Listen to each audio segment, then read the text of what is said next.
Hello guys, welcome back once again. I hope you all are good. Now today we'll be learning website layout and navigation bars. For today's goals, we'll be learning one, we'll understand what a layout is. Secondly, we'll learn what HTML tags like header, nav, main, section, and footer do. Discover the basics of CSS for layout and navigation style. We'll also learn how to arrange the parts of a web page, and that is layout. We'll create a navigation menu so visitors can jump to different sections. That's wonderful, right?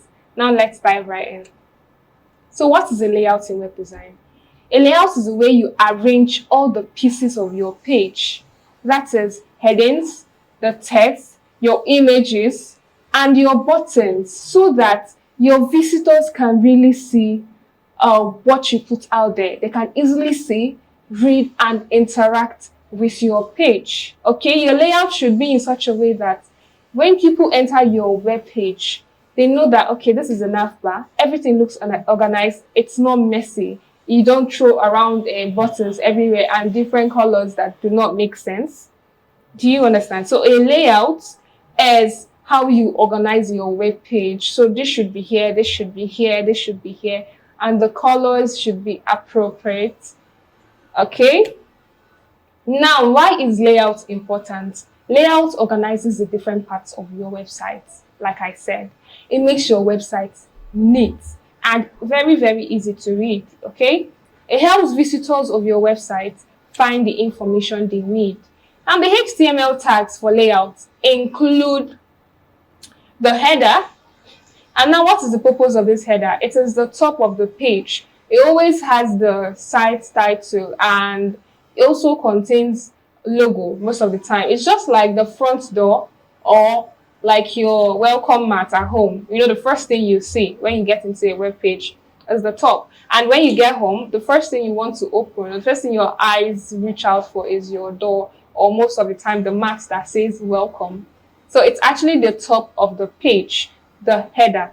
The next one you see is the nav tag, and it is the menu of links. You know, I taught you how to, when we designed Google Sites, we added pages, right? And I told you those pages are navigation bars.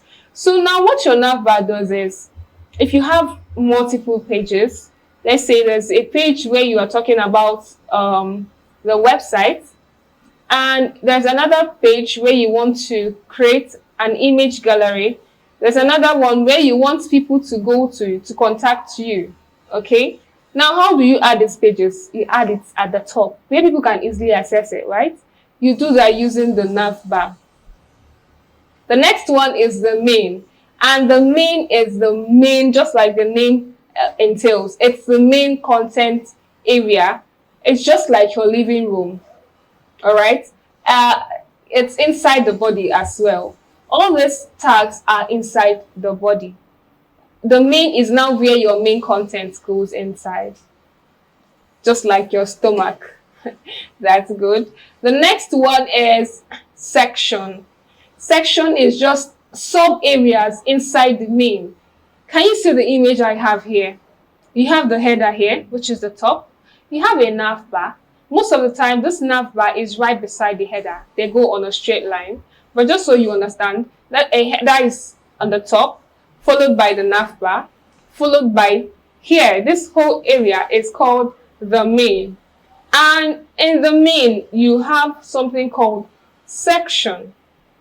Section are just small areas you want to give just like toy bin. You know, you have a bin where you stuff your toys inside. It's just like a container that helps you, that keeps like some of the elements you want to group together. It's just like grouping elements together. When you have a section tag, you can add elements inside to form whatever thing you want to form. It's not that complicated. We'll definitely see how it works. And then we have the footer. and it is the bottom of your page. You can see the image over here that says footer. Footer is always the last, just like how you have your foot, okay? It's always at the bottom, down part of your web page. Now we continue. Now you see this image. This is a real life website of Digital Dreams. This is the nav bar. You see this? This is the nav bar. This is the header.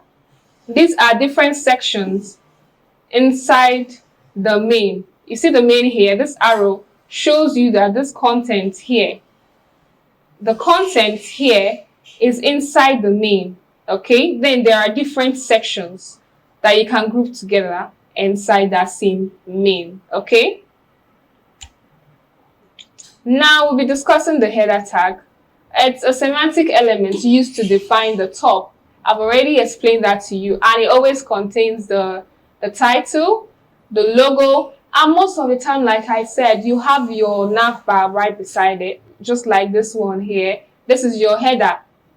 It's your header, and there's a logo and title. There is also a nav bar right beside it on the top. Okay?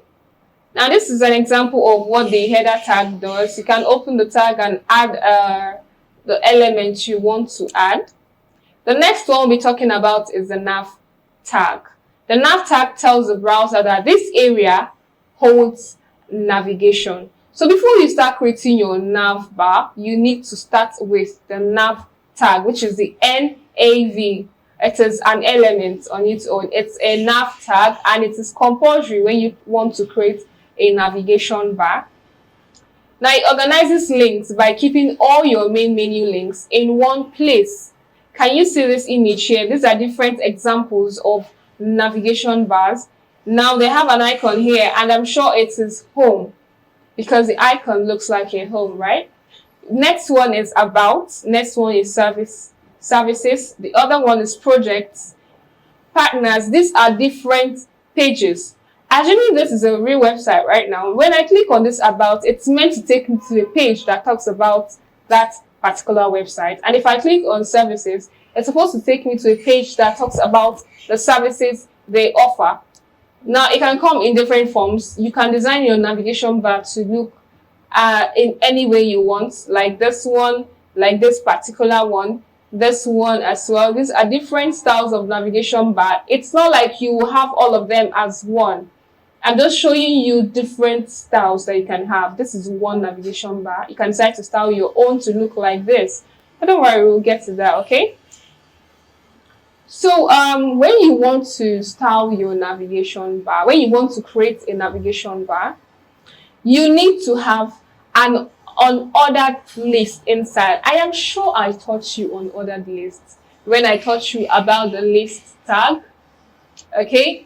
Where I told you that the ordered list and unordered list are the two types, where ordered list comes out in numbers 1, 2, 3, 4, as many as you have as a list, while the other one comes out, which is unordered list, comes out looking like a bullet point, just dots, dots, dots.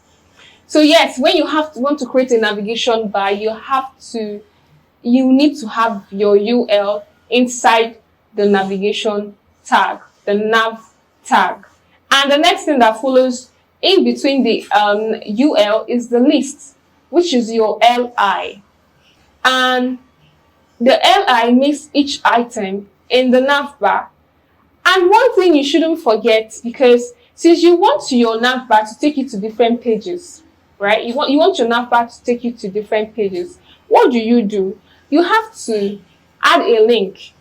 The anchor tag I taught you about that has the href where you link pages. You want to link the pages inside the pages you created, or you want to link an external file, like where you want to link your www.google.com. You do it here, but in this case, you want to link pages that you already have inside your web page. What do? You use the A that has a href, right? Because you want it to be a link. That's good. The next thing for us to learn is the main tag. The main tag is used to hold the main content of your web page. It's the most important part. The stuff people come to see, you use only one main. Okay, you don't just go about using main. If there's a main, there's a main in that your entire page. Okay, and every other section can be in the main, inside the main tag, and that is apart from header. The header is away from the main because the header is the top. The first thing you see in the page, the next thing that follows is what? The main. And any other content comes inside the main. After the main, the next thing that follows is footer. The footer doesn't go inside the main, it goes outside the main. Now let's continue. The section tag groups related content together. Like I said, it is just like a box. It is used to tell the browser everything inside here belongs together.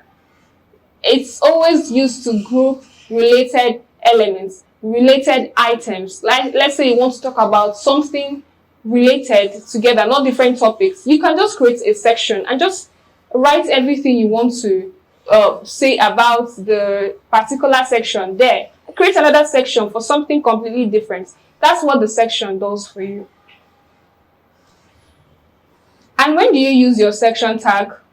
Whenever you have a distinct topic or part of your page, like when you want to talk about yourself, your gallery or contact, you can do that. You can just give a little detail about yourself in a section. You can also give a little detail about the contact, how to contact you in a section. And then what happens now if you want to create a different page for it? You can do that, absolutely. And how do you make people reach out to that particular page? By adding it to your navigation bar as a link. Okay? You can have as many sections as you want. Then the footer tag is the final tag that comes in. And the footer tag in HTML is used to show the bottom section of a web page. I've said that before. It contains the copyright info, like this copyright 2025, my website. It has contact information. You can see the email, their phone number. You can also see their social media links like Facebook, like YouTube. You can also see navigation links. Now let me show you. All these lists you are seeing here are links, navigation links, and this is an example of a footer. While these ones, Facebook, Twitter, there's LinkedIn, there's Instagram, these are social media handles of this particular web page, okay? Then the copyright comes here, just down below. You can also see the credit or author's name. The author's name can also be found in your footer. Okay, now we will be talking about the CSS layout technique. Like we've learned in previous lessons, CSS helps us make our website beautiful. It makes the website look really, really gorgeous. And today we'll learn how to space out and align our website layout and its content using CSS. The first thing we'll be learning is CSS display. CSS display property is used to adjust the layout of an element. What do I mean by this? The display property in CSS tells the browser how to show an element on the page, like whether it should sit on its own, like stay on its own line, sit next to other things, or act like a box. You know, you can move around things, like how we've been creating things and they've been staying the same way. The only thing you know how to do at this point is to increase the width to occupy much more space. Now I will show you that you can actually make your elements move from one place to another. Okay? Now there is something called inline. There are CSS properties, CSS display properties. You have the inline, you have the block, There's another one called none. There's another called flex. Then there's another one called inline block. I will break this down for you step by step, all right? The inline displays an element as an inline element. After explaining this to you, we'll work out something in our VS Code so you will see what I mean by this. Now the block, the inline, like I said, it displays an element as an inline element. You know, it's just there, sitting. It doesn't occupy much space. It just stays there, right beside another text. Okay, you can add another thing right beside an inline element, and it will not complain. But you see the block element is just like the big boy. Doesn't want anybody to sit beside it. What does it do? It displays the elements like it occupies, the block element occupies that particular line it belongs to. It takes up the whole space. But that doesn't mean that you cannot move it. I'm just trying to tell you. Okay? Now the next one is the none. The none property. The none property is, it makes the container disappear, making the child elements or children of the elements to look like they don't exist anymore. The none makes it seem like it has disappeared. Actually, it will seem like it has disappeared because it actually doesn't show on the web page when you display an element as none. Then there's something called the flex. The flex, it helps you position elements as well. And we'll be learning how this is done. It's not just something I can just explain to you and you understand. I will show you. Another one is inline block, and this one combines both inline. Inline, I told you, doesn't take up a lot of space, and block takes up a lot of space. Now the inline block does both ways. It can take up a lot of space and it can still give you room to stay right next to it. I'll show you what I mean. But before then, I want you to know that there are two types of HTML elements. Okay? HTML elements are of two types, and the first one is the block elements. You can see that in the display there is something called block and inline and none. Some elements naturally come as block, while some come as inline. What do I mean by this? Block elements take up the full width available, like you are building blocks. It takes up the full width, and the features they have is that they start on a new line. Like, you know how we've been adding the p tag? You write a p tag and you write something. When you want to write another p tag, it goes to the next line, because the first p tag has taken up the first space. It doesn't give another person room. It doesn't give another element room to stay right next to it. That is how it comes by default, okay? Now there are certain elements that take up this, that do this. One is the div. There are so many elements that do that, but I'll just be listing few for you to see. The div tag comes that way. It takes up any space it's in. The full width, it takes it up. The p tag takes up the full width. It's a block element. The h1 to h6, they take up the full width. It's a block element. You have the section, it takes up the full width. You have the header, and it takes up the full width. Footer as well takes up the full width. The other lists, form, article, all these tags take up the full width. There are so many more, but then we'll stop here. Then there's another one called the inline elements. The inline elements give you room to, it gives room to accommodate other elements. What do I mean by this? They do not start on a new line. Okay? They do not start on a new line, and they take up the space their content needs. Okay?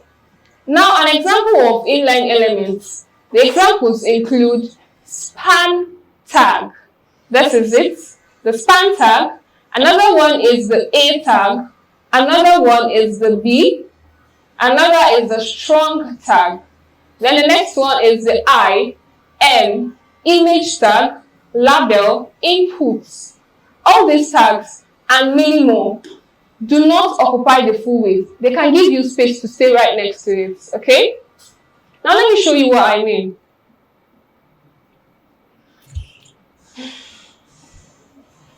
We'll be going to our VS Code. Now for this particular topic, I'll be creating another file for it. Display, I'll name it display.html.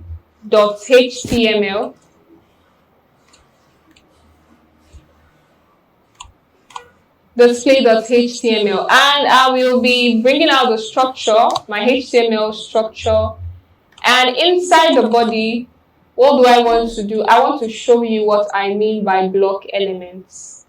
For the first, for block elements, I told you they take up the full width, right? Now this is a div, for instance, and I will style it inside. I'll style it inside, and I'll give it a background color so that we can see the width it will be taking up. Background color of pink. Let me just say block elements inside. Okay. Block elements. I can also decide to give this a padding first, so it doesn't look really tiny. I'll give this a padding of 20 pixels. I will save this, and okay, I will check it out using my Love server. Now, can you see how it's looking? Can you see how it's looking? The background color is taking up the entire. It's showing you that this particular div is taking up the entire width. Okay, I will also add the p tag so you see what I am trying to explain to you. The p tag is also a block element, and I will also indicate here that it's a block, and I'll style it. I'll give it a style of background color yellow. Background color of yellow, and then I will increase the padding and make it 20 pixels.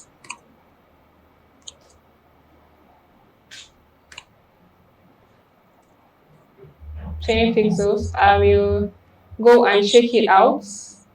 Now see our p tag. Our p tag is taking up the full width. This is the p tag. Now let me just change this text so it doesn't confuse you. I'll change it to what it is. This is a div, right? Div. While this is a p tag.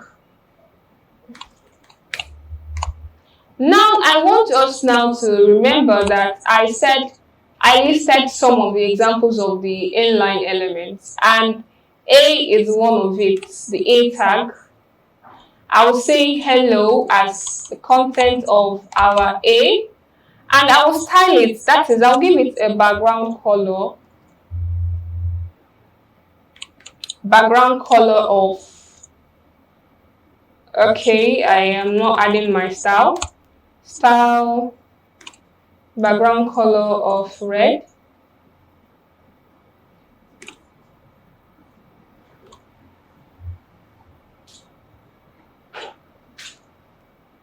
Now, can you see where it is? It's here, giving you room for you to add anything else you want to add right beside it. But it cannot move beside this, even though it's supposed to be an inline element. It cannot move right beside this because P takes up the full width, and by default, it will not let you come close to it. It just takes up the full width, okay? Now this is our inline. It's looking this way already. This is, yeah, the inline elements, which is our A tag. It's looking this way already.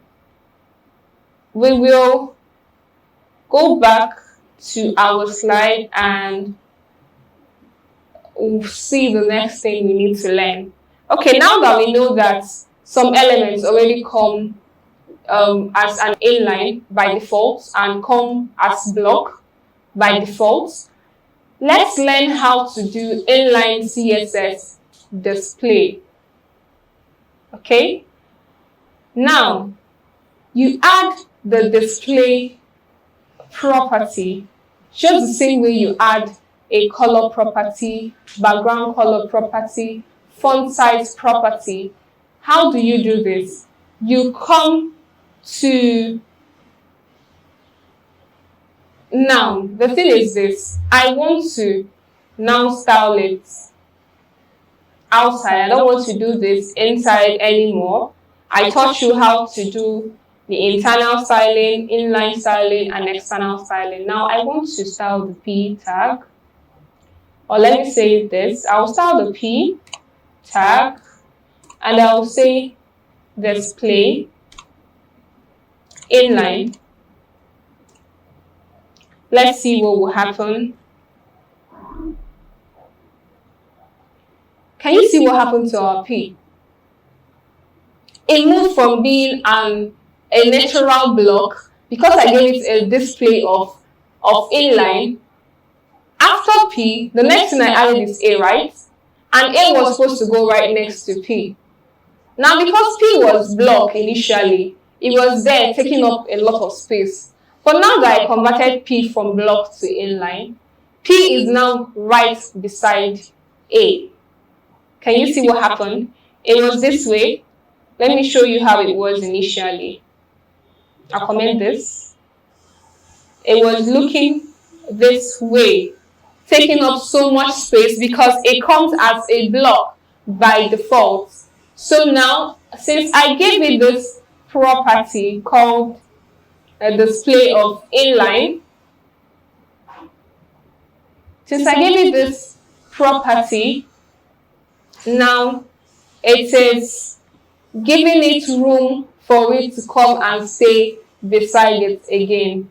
Now, if I also change this my div, this div here, which is the first element I added, if I decide to change it to inline, let's see what will happen. Let's say P, no div. I want to style my div, and I'll say display inline. Good. Now let's see what will happen. Now the P, the div, the A have lined up as a straight line because I have given them, naturally the A comes as a default inline, right? Now the div and the P that are not default inline, that are blocks, I have changed them using the display by giving it a display of inline. Now everything has come close to each other, has formed a straight line because of that display inline.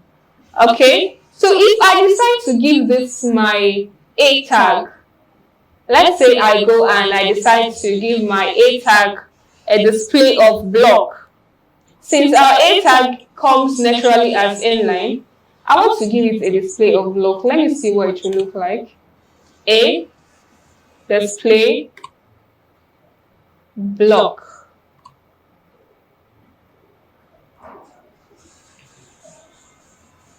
You go back and you will see that it is now occupying the full width.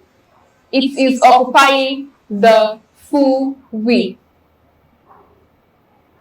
Good.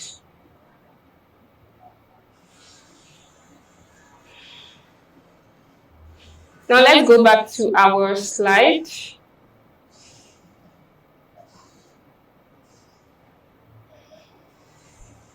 I have showed you the block and the inline, where the block makes it take up the full width of the page and starts on a new line. And you can set the width and height. Okay, now one thing I've noted from this is this. The inline, let's take back our code like it was initially. You'll get rid of the styling I've added. Then come back here and say, okay, we'll go back and see what this looks like right now. Now it's back to how it used to be. So I want to now increase the width of my A tag. Still inside here, I want to increase the width. So now I am increasing the width. Mind you, this we're still here in the inline elements, and I did not give it any style. I've not given it any style yet. So now I will increase the width. Let's see what will happen. I'll increase the width to, let's say, 200 pixels.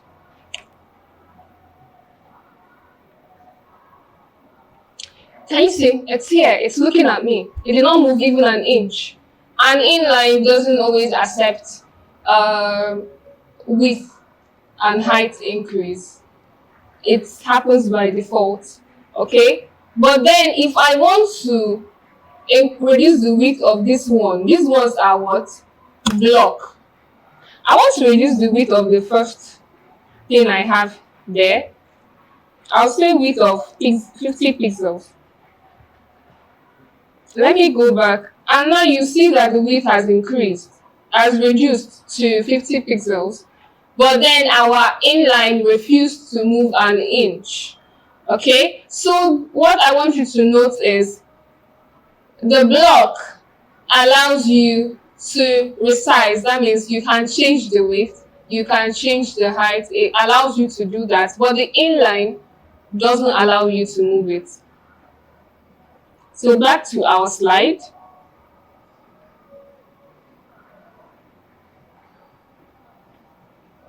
Back to the slide, and I've explained the block display. I've explained the inline block.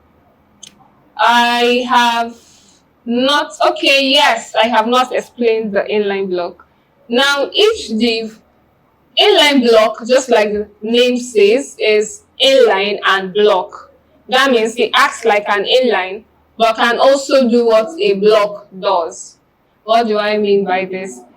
I can decide to, if I give it inline block, it comes as an inline, but now I can increase the width and the height because it's an inline and block. I can now increase the width of it. Let me show you what I mean. Still go back to the one we have. I'm still using the shapes we have. Let me see if I can keep it side by side. Well, we have this here.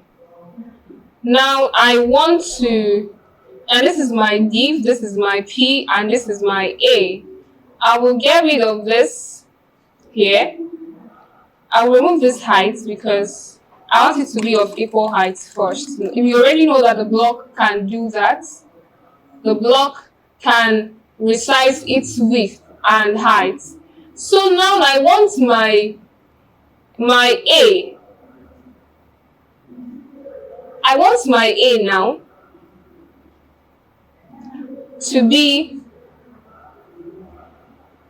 okay, let me do this.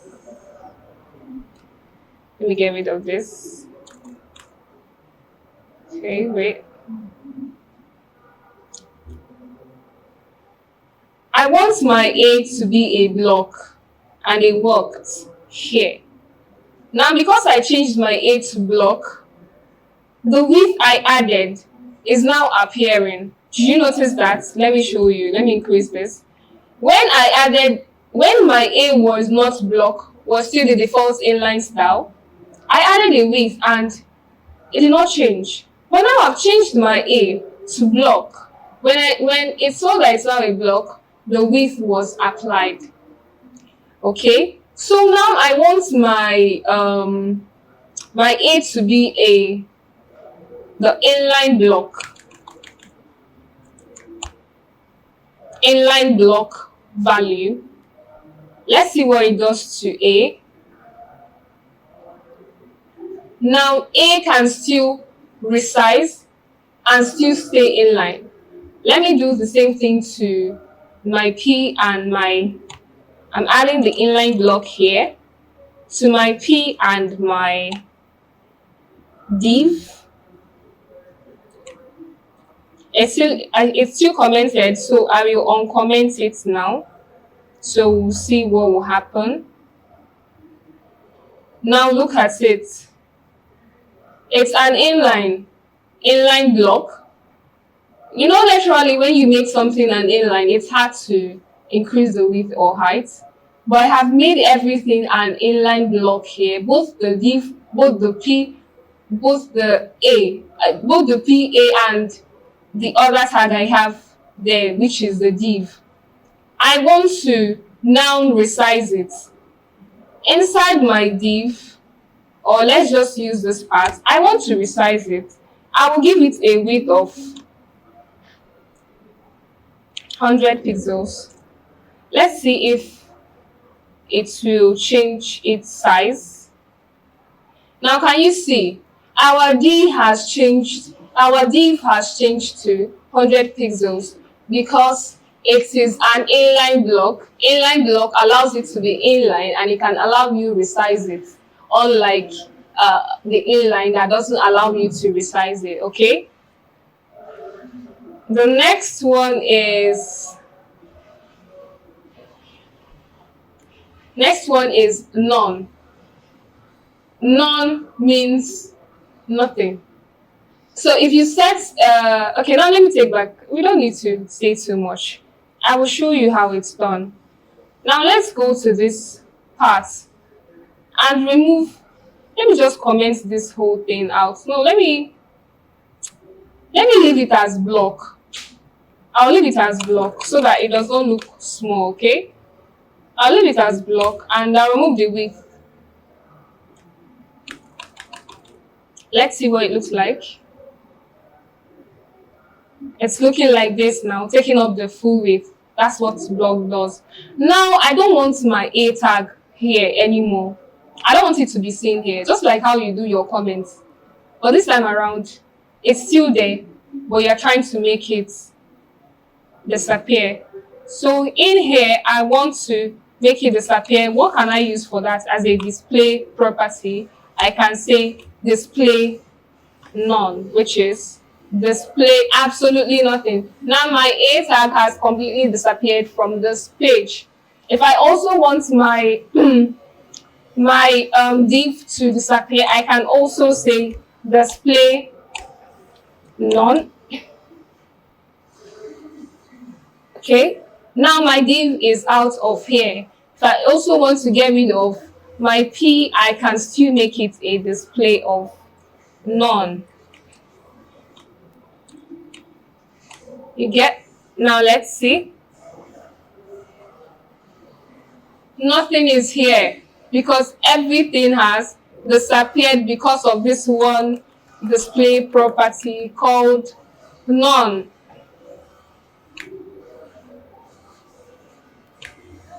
Now I've gotten rid of it and everything is back like it used to be. So the next thing we have to learn is the flex.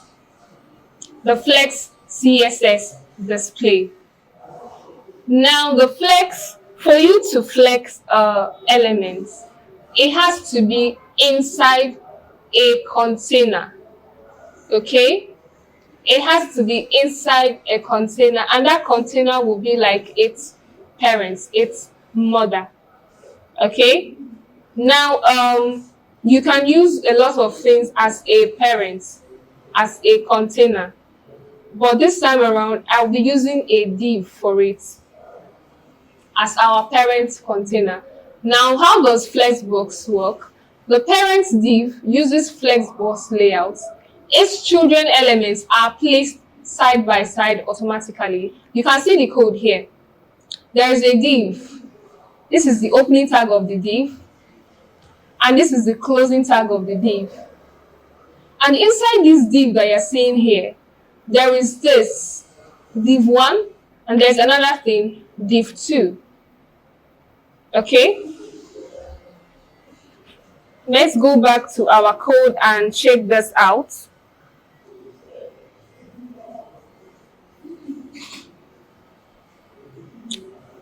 So in here, we already have this, right? We already have 3 items. So I want to cut it off. I'll still bring it back, but I want it to be inside a container. And the container will be the parent of what I just copied out now. Now it's back again. I have pasted it inside the container, which is the div, which is the parent. So now if I want to do something called flex, how does flex work?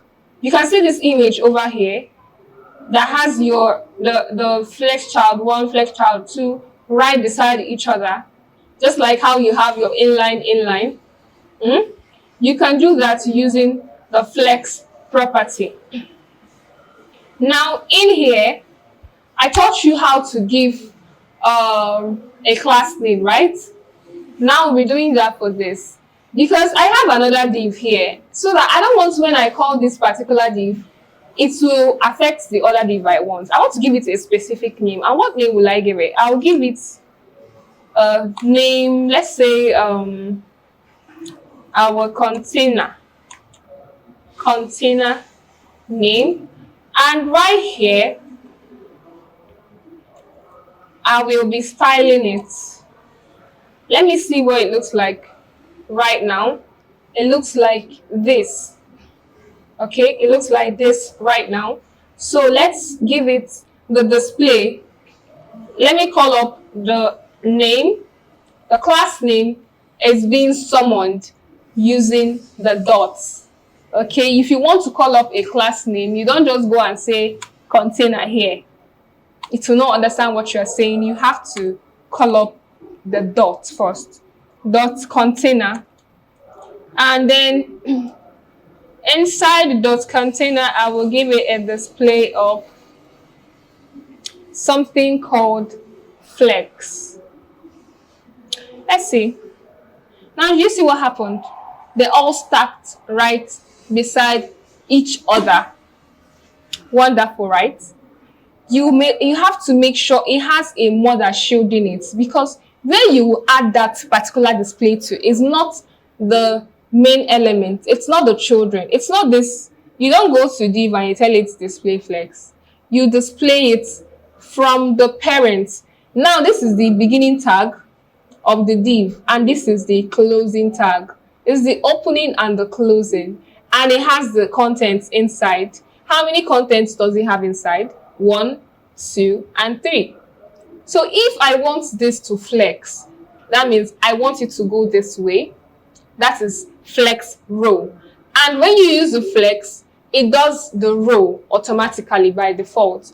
But if I want it to look like a column but still stacked together, you can use something called, the attribute is called flex.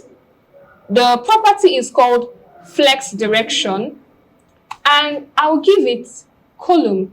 Let's see if now it is stacked like a column. You see? Wonderful, right? It is stacked like a column now. But if you want it to be a row, you just get rid of this, because the flex already comes looking like a row. Now it's back to looking like this. There's an attribute, there's another property you have when you are using a flex. Now let me show you the properties you can make use of when you are flexing. Now, the properties, first, when you do the display of flex, you can give it a flex direction like I've taught you. You can make it a row, you can make it a column. You can also do the flex wrap. That means you don't want it to wrap, you want it to keep going straight.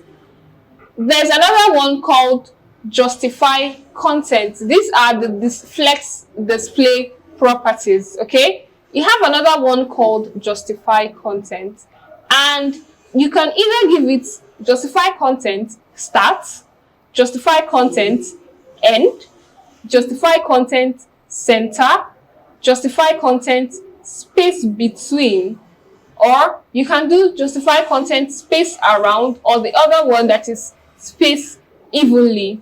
And now what does this do? It distributes your items along the main axis. Let me show you what I mean. The next one first, before we go and check it out, is the align items property. Now you can make it to stretch, You can say align items start. You can also say align items end or align items center. Or you can also do baseline. Now let me show you what I mean. We'll go back to the code and we'll add the property we saw, which is justify content. I will say space between. That means I want my content to have the spaces here that you are seeing. It gives it space in between. If I justify my content to have space around, let's see what it looks like. Now there's space all around, here and here, and then there's another equal space here and here. There's another one called, still on the justify content, there's another one called space what? Evenly. Let's see what this does. It gives it an equal space, same space here, same space here, same space here, and same space here. Okay, however you want to align your content, you can do that using the properties that Flex comes with. And then there is something called align items. You can make it center. Let's see how our center will be. It is in the center already, our text and everything in the center. And then there's another property. Let's check out another one we'll try out. Align items. Let's make it stretch. Let's see what will happen when we make it stretch.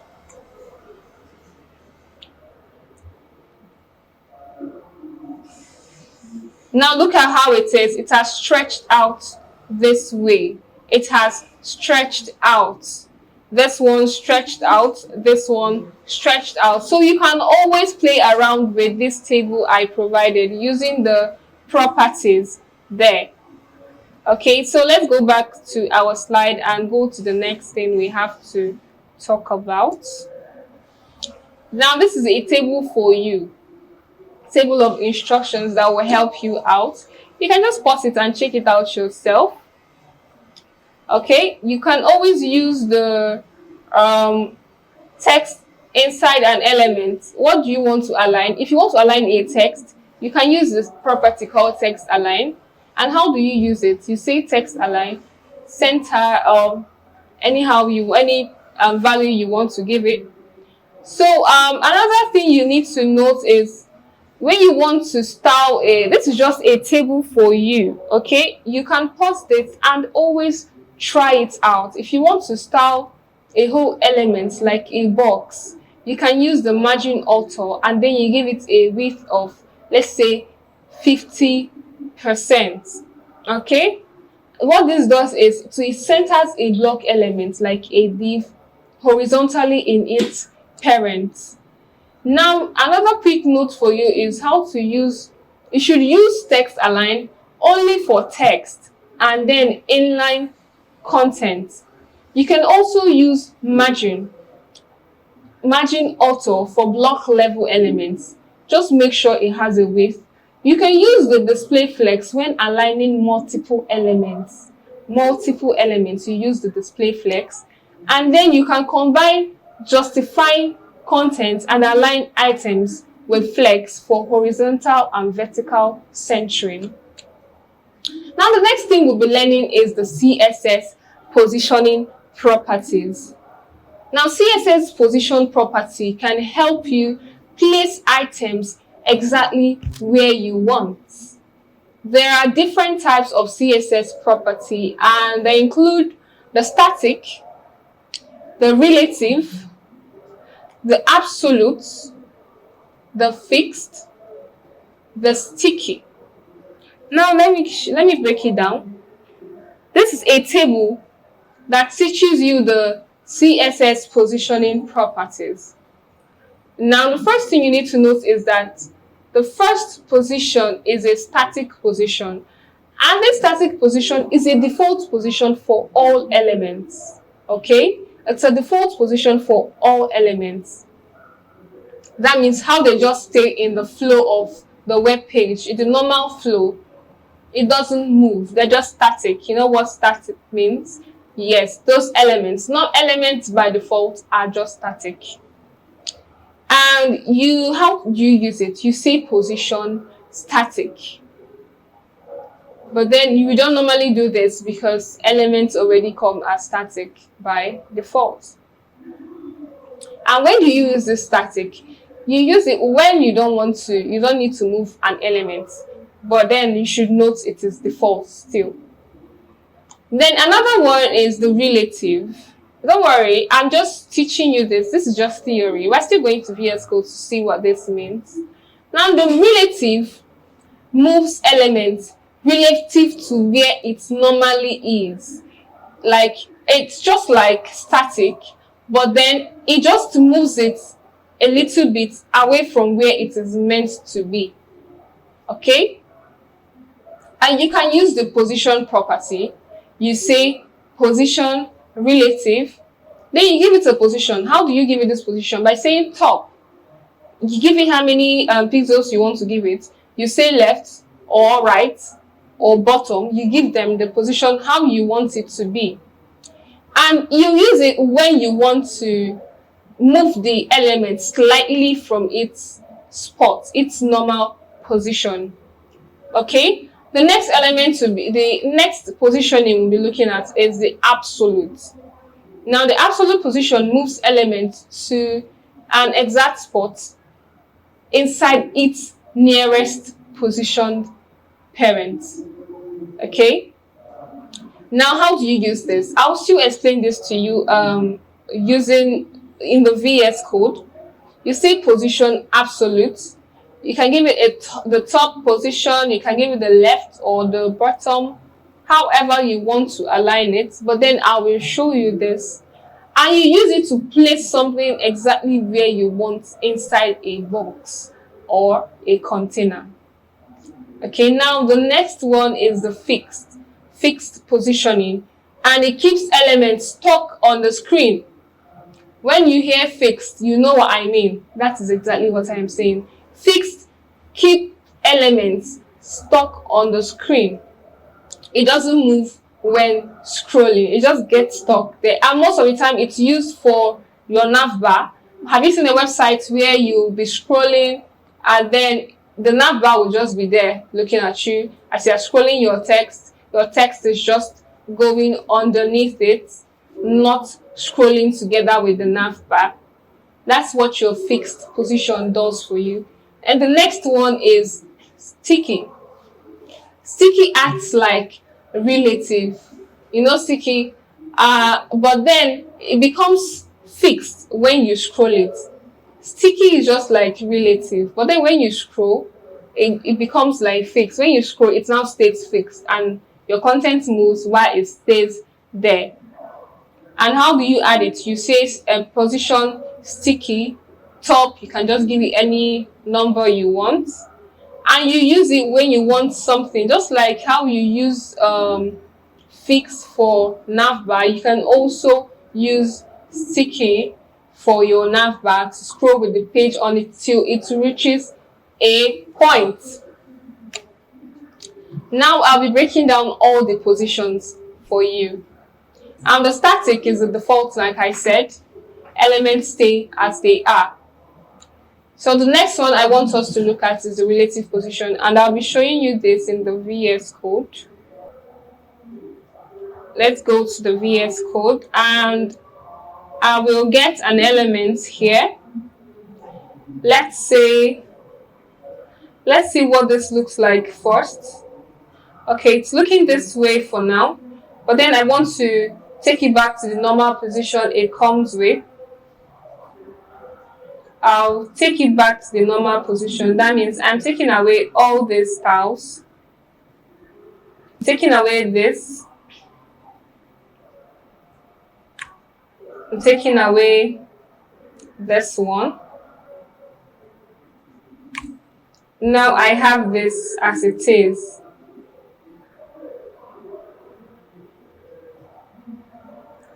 Let's see what it looks like. Now it's looking this way. I'll also change the other one to a P instead of an A, so that I'll see what I'm trying to show you. We'll be getting rid of, let's just comment this out. Let's comment this out and add another P tag, and I'll give this another P, style it by giving it a background color. Let me just copy out the styling here and just change the background color. The background color is going to be red. Now, let's see what it looks like. We have the equal width now of 3 elements. To add the position, I want to add the position, make my position, this is the first P I have, the second line, which is yellow. I want to change the position and make it relative.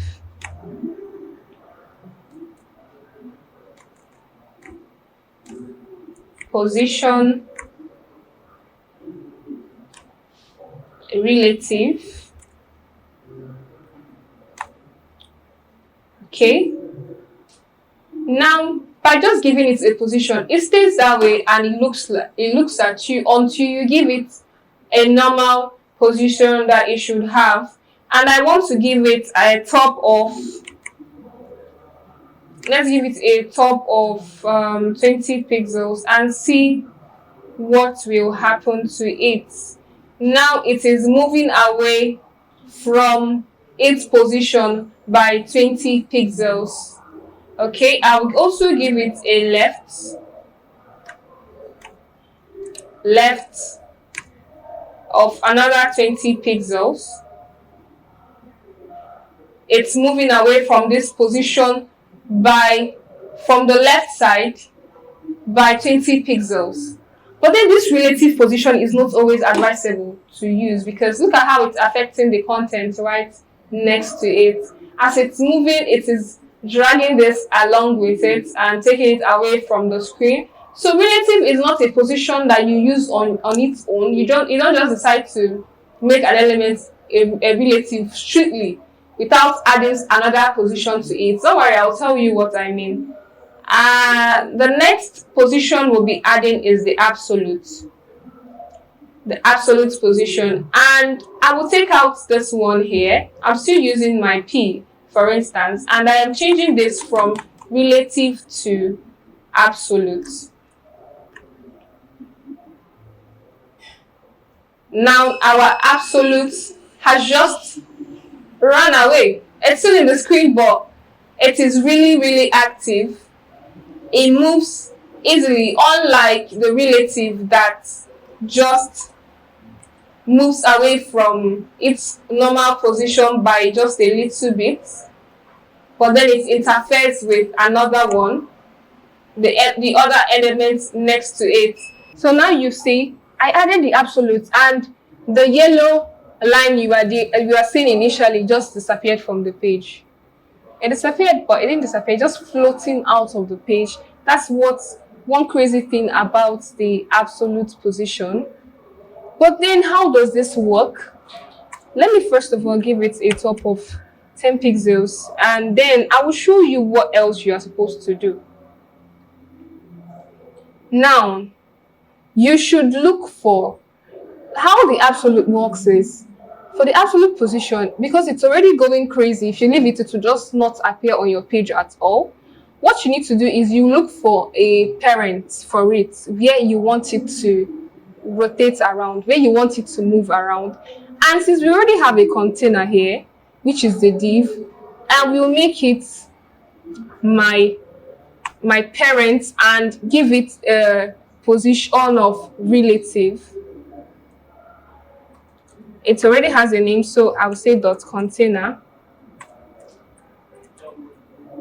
and I'll give it a position of relative, because I want my content to just be rotating around its parent. Okay, now let's see what happens to our page. Now you can see that there's nothing showing still. Do you know why? Let me show you my code. For my smart kids, you are meant to have figured it out by now. I have two P tags here, and once I call P, which is the element selector, it is selecting the entire P I have, and now it's messing with it. So what do? I'm supposed to give one P, that one I want to work with. I'm supposed to give it a class name, but I didn't do that all along. And that is very, very wrong. So I will give it a class of main paragraph, but that's a very long name. I'll use it this way. So I'll copy out these names to be sure that I'm getting the exact name. So for this part where I've been styling it with P, I'll do a dot and then paste it here. Now let's save and see what happened. Can you see the P is now 10 pixels away from the parent, which is the div that I used to surround all my containers. And on the left side, I added a left of 10 pixels. On the left side, okay.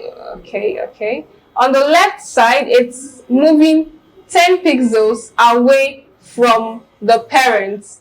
If I want to still make it, a bottom of 10 pixels, no, a right of 10 pixels, let's see. It's still aligning itself inside that parent container that I created. Can you see how my P is moving around? Yes, this is what I want. And that's it for absolute positioning. And the next one is fixed. The fixed position positions the element relative to the browser window, so it remains visible in the same place on the screen no matter how much you scroll.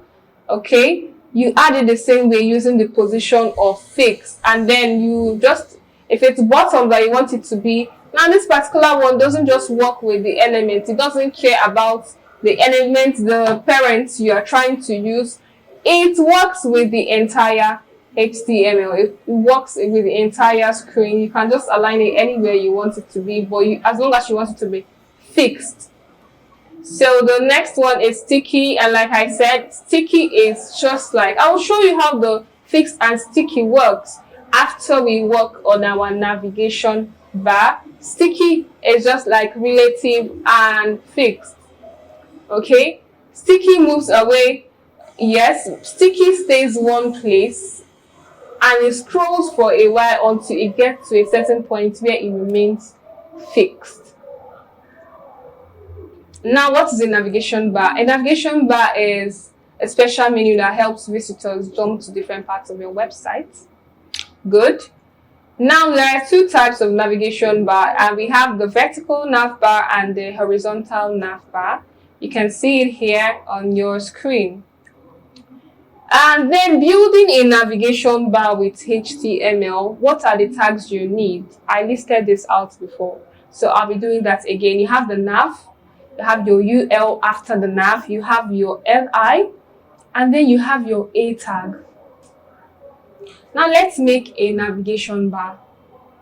First off, we'll start off by creating we'll put a nav bar and then create an ordered list. So we'll go back to our Visual Studio Code. Let's go back to our code. Now that we are done with this, now that we are done with the positions, I'll be getting rid of it while we have room to create our navigation bar. So here I will do this. I will say nav, and I will start off with the UL. And inside the UL, What do you have? Li. But since we want our Li to be, our list to be clickable, that means we want it to take us to different pages. What do? I add the A tag. A tag will now have the page we want it to take us to. But for now, let's say home. And in here is where we are meant to link the home page. But right now we don't have any home page, but we might decide to just link any of the files we already have. The second one is meant to be another li, and then it will have a inside, and we'll still give it something, but for now let's just make it take us back to the same page, and that is what the hash does. The hash takes it back to that same page. And this one will be about. And the next one, let's copy it and paste it here. The next one will be contact us. Or let's say gallery first. Gallery, and we will have the other one as contact us. Now let's see what this looks like. It's out here looking like a list, right? Good. So let's see our next step. Now this is the first structure. The next thing we need to do is to remove the bullet points. Let's go ahead and do that. We'll go ahead and remove the bullet points of the UL. Using the UL, I will say list style type, and we'll leave it as none. Now the bullet is off. Then we also have lines there, and we don't want our navbar to have lines. How do you do that? You remove it from the A tag that is causing the lines. How do we do that? We call out the A element, and we say A, and text decoration, we give it as none. We don't want any text decoration. Now the lines are off. It's giving me an unnecessary space, and I don't want that. So I'll just go and remove the margin. I'll say margin is equal to 0 because I don't want any unnecessary space since I will be working on it myself. Margin and padding will be 0. So now it's where I want it to be. There is no unnecessary space that I did not add myself. So the next thing you have to know is we will make it flex. I taught you how to make it flex, right? We'll give it a display of flex.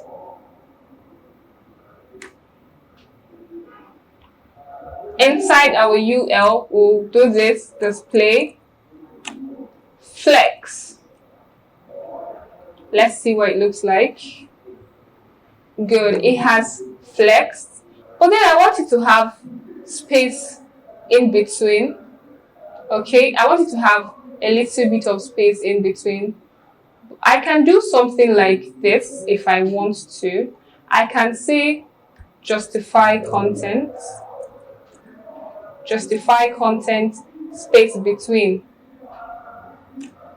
But what this will do is that it will split it so far apart, and I don't want this for myself. That is not what I want. I want it pretty close to each other. So I will say I'll say gap.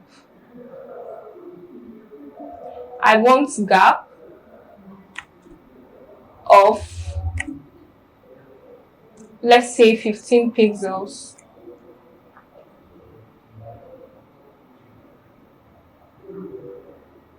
I will align my items as center.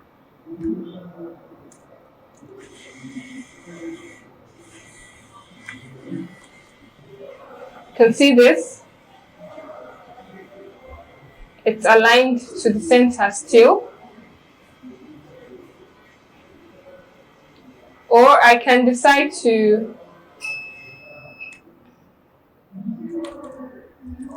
I can decide to say this. I'll justify it to the center instead. I want it to be here. I think I prefer the position here. And I want more gap in between. I will leave it at 20. Now I want it to have a background color, and I want my text to have a different color as well. So now this is how it's looking, and because it's a link, it comes as a blue color. Every link looks blue. I don't know why, but it comes that way. So now I want my A to be white. I'll give it a color of white, and then I'll give my nav. I can decide to style it here, or I can just call it out. My nav should have a color, background color of black.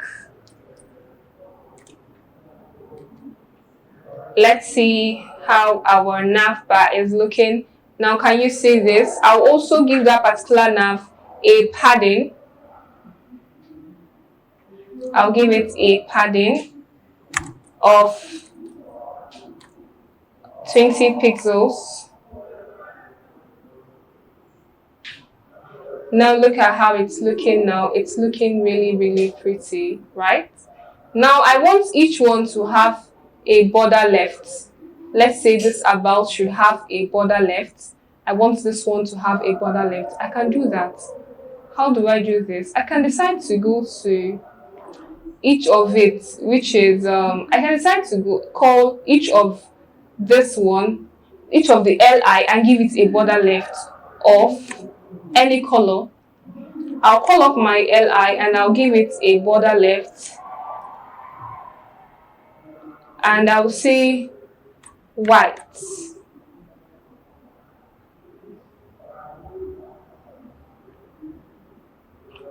Okay, I didn't target the right one.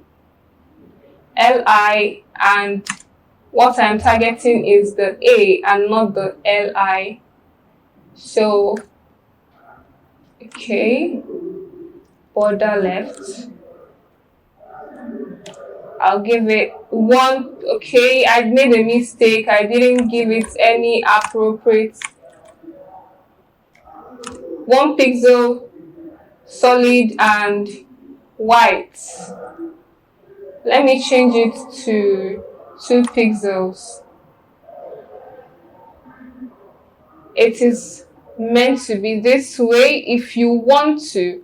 So there's absolutely nothing you cannot do with your navigation bar as long as you know how to style it. Okay, I can also decide to give it a padding so that they all move a little bit away from each other. Padding left of 4 pixels. Good. I can as well decide to just style my first LI, which is my home, and I'll do an inline style and give it a background color of green if I want to.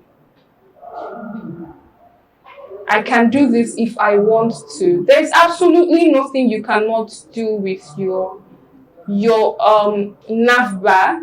You can style it whatever way you want. If I want this my justified content to not be center but end, I can do that. And what does it do for you? It moves the entire content to the end. It's not bad this way. You can do whatever you want. Just make your work really, really pretty. So now I will be okay. There's nothing else to learn today. So for today's review, we have learned how the website layout looks like. We have learned how to use the HTML layout tags and CSS layout properties, navigation bars, and making our own nav bar. Now for your assignments, just take a screenshot of what you're seeing on your screen, or you just pause it and copy out this and try it out yourself. Okay, see you in our next class. I hope you learned a lot today. See you next time. Bye.